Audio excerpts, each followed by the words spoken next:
aí você tem um outro tópico que são os desastres naturais, né?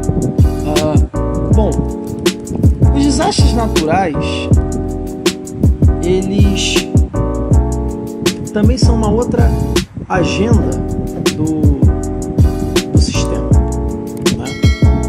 Eles são propagados propositalmente pelo próprio sistema. As pessoas acham que é por ganância. Não, é proposital.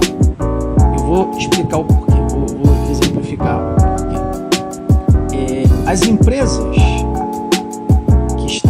empresas que têm fundos internacionais e corporações como maiores acionistas, elas desmatam grandes áreas de vegetação para esgotar os recursos naturais e causar destruição. Usar isso como narrativa para substituição dos alimentos, da matriz energética, ou seja, sumir com a matriz energética da atual, elétrica, a combustão, e substituí-la por energias, entre aspas, renováveis, que não tem custo-benefício interessante, não atendem às necessidades da população média como um todo, tá? Ou seja, gerar energias que não vão atender necessidades e não vão prover energia para todo mundo, né? E aí eu vou dar um exemplo. Você pega a JBS, que nos últimos anos, há uns anos atrás, eu acho, estatísticas de alguns anos atrás, porque deve ter sido um valor até maior, deve ser um valor até maior agora, desmatou 38 mil hectares de floresta. Aí você pergunta, Brasil Agro, então os maiores acionistas devem ser brasileiros. Não. Quem está por trás da Brasil Agro? A Deutsche Bank, a Capital Group americana, Goldman Sachs, BlackRock.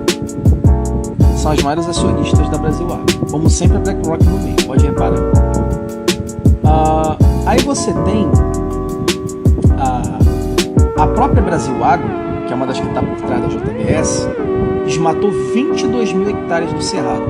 Os maiores acionistas da Brasil Agro são fundos, são lobistas transnacionais. A Marfrig, que desmatou 1,3 milhões de hectares de floresta, é mantida pela BNP Paribas, que é francesa, a Santander, que é gringa, a americana Brands e a Morgan Stanley. Não é brasileiro os maiores acionistas. Mas porque aí eles dizem assim, não, porque o brasileiro está acabando com o Cerrado e a Amazônia. Não. São eles de fora que estão acabando propositalmente com os ecossistemas brasileiros. Porque depois eles vão propagar, além da própria agenda de destruição dos recursos naturais, eles vão propagar que é o Brasil que está fazendo isso para fomentar narrativas que visem justificar uma intervenção contra o Brasil ou até a eclosão de um conflito aqui. Por exemplo, aí você tem a questão da energia nuclear. Eles usam isso para demonizar a energia nuclear, que é barata, que é muito mais barata do que outros tipos de energia tidas como renováveis e vital para o desenvolvimento dos países, né? Essas energias renováveis, elas são muito caras. Por exemplo, você pega a energia solar, que a galera vende como solução. Cara, a energia solar, os painéis são caríssimos. Caríssimos. Só para você ter uma ideia, você tem que gastar um valor absurdo para gerar uma energia que não chega a 1/4 da que você tem energia elétrica. Não chega a 1/4. Não chega nem perto do que você pode criar com uma energia nuclear ou elétrica. Custo-benefício altíssimo. E para você ter energia na casa toda, tu vai ter que colocar vários painéis. O preço seria altíssimo. A camada mais baixa não teria como arcar. E aí, você tem uma questão que é o seguinte, uma outra questão que é o seguinte. Aí uma outra coisa que você tem a questão da Vale. Aí uma vez eu discutindo com um cara, que eu acho até que o nome dele era Ozzy, eu falei pra ele o seguinte: os desastres naturais são feitos por ganância, como se fosse assim um sem querer, por ganância. Não, eu falei pra ele, os desastres naturais, ou seja, as barragens, são feitas de propósito.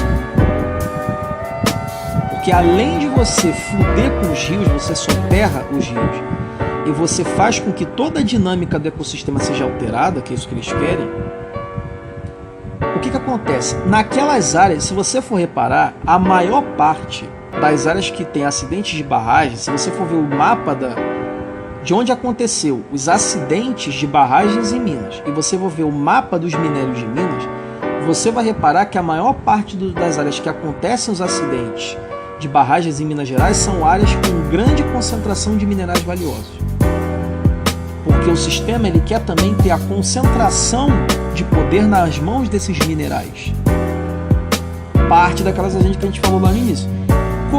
Só que eles não podem simplesmente chegar naquela área e expulsar todo mundo da mata. Porque eles têm que criar todo um processo. O que eles fazem? Eles abrem as barragens propositalmente e criam os desastres de maneira proposital. A barragem toma conta do lugar todo, soterra tudo, e aí aquelas famílias são obrigadas a sair daquele local por conta do desastre natural, por conta da tragédia. A empresa Vale, não paga as taxas logo depois disso e elas são obrigadas a sair dali. Pronto, você já tomou conta do lugar. Aí vem a Vale, toma conta do lugar, toma conta do processo todo, pronto. Eles tiveram o controle que eles queriam sobre a terra. E se você for pesquisar, você vai ver que as maiores acionistas da Vale é a BlackRock e a Vanguard. Tanto é que há um tempo atrás, quando estavam falando sobre isso, eles até tiraram da internet a possibilidade de você ver os maiores acionistas da Vale. Por conta exatamente dessa questão. Uma outra coisa que a gente pode falar sobre essa questão dos desastres naturais, a matriz energética, por exemplo, o eucalipto. Eles estão plantando eucaliptos. Mas o que tem a ver o eucalipto? O eucalipto, tá? O eucalipto é uma planta, tá? E aí eles plantam esse eucalipto em áreas sensíveis, próximas a áreas de barragens, né, ligadas a riachos, rios sensíveis, porque o eucalipto ele promove um ressecamento do solo, expõe o solo à erosão. E aí, anos depois, esse solo erodido, ele dá mais margem à enchente, porque você não tem vegetação para poder dissipar e chupar, né, e absorver essa água. Isso incrementa, inclusive, o risco das barragens. Eles plantam esses eucaliptos exatamente nessas áreas sensíveis. Isso sem falar, inclusive podem pesquisar isso, o eucalipto tem um impacto absurdo. E isso sem falar na questão do carro elétrico, né? O carro elétrico, como eles propagam, lembra muito a época do diesel. Eles falavam que o diesel ia vir para revolucionar a matriz energética dos carros, e não sei o que, porra nenhuma, né? Agora eles já estão dizendo que o diesel é cancerígeno, porque é o interesse do sistema tirar o diesel de circulação. Não interessa mais o diesel para a narrativa deles. Agora o objetivo é dizer que o carro a combustão ele não serve, não presta, e agora o carro elétrico ele não polui o ambiente, ele é altamente sustentável. Só que não é bem por aí. Primeiro, eles dizem que o carro elétrico é sustentável, mas olha só, o carro elétrico ele depende para se locomover da bateria elétrica. Então assim, eles não dizem que as pessoas estão gastando enormes quantidades de energia, que há uma crise energética. Então como é que você diz que está tendo uma crise energética, mas ao mesmo tempo você vende o carro elétrico como uma alternativa? É meio contraditório, porque assim, o carro elétrico, primeiro que a bateria do carro elétrico é feita de cobalto, e a gente sabe de onde que vem o cobalto dos carros elétricos. Vem lá do trabalho escravo de crianças africanas das minas de cobalto do Sudão. Começa por aí. Segundo, o carro elétrico ele tem uma autonomia que não é uma autonomia maior do que assim o carro a combustão, uma autonomia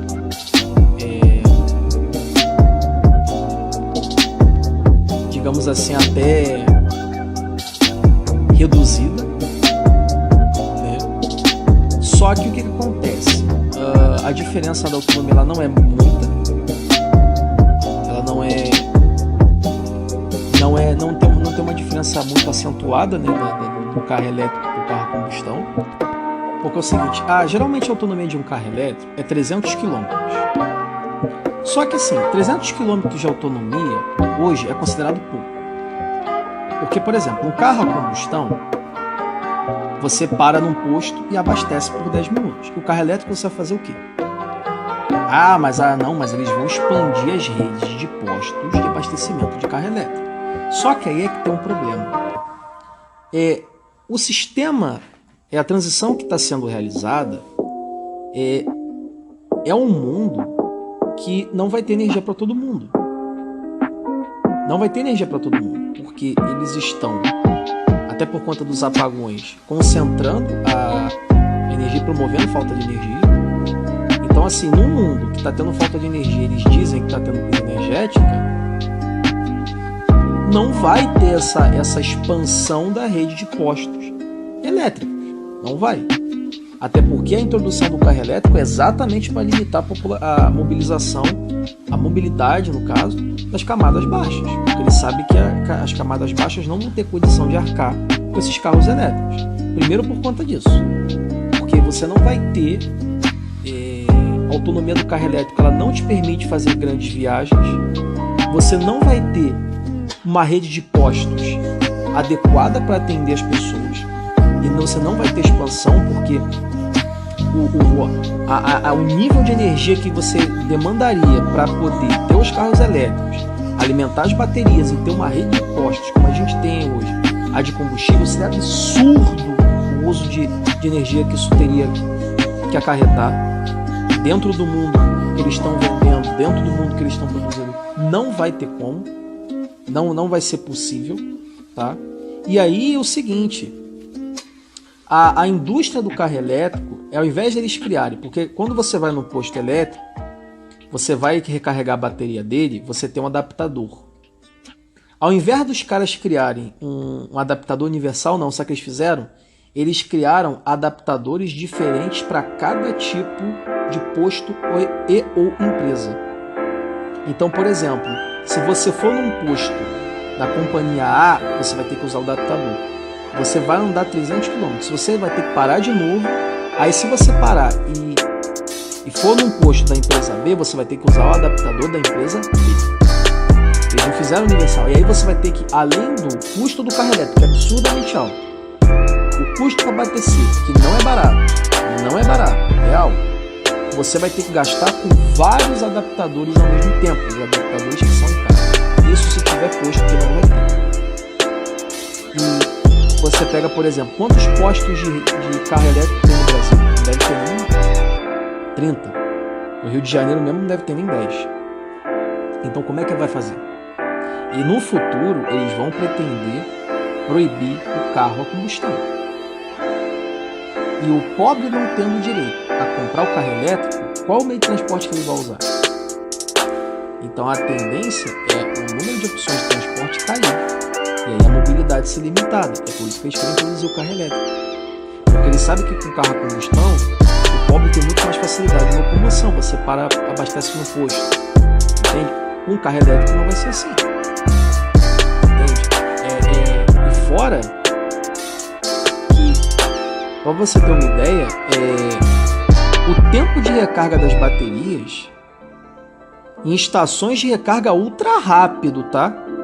Sabe qual é o tempo que demora para recarregar essas baterias? Meia hora, para uma carga de 80%. Se você for recarregar em tomadas de 110V ou 220V, ele demora 8 horas ou mais até para 100% de carga. Isso é para você ter noção do nível de uso de energia que demandaria para estabelecer essa rede de carros elétricos. Aí eles vêm dizer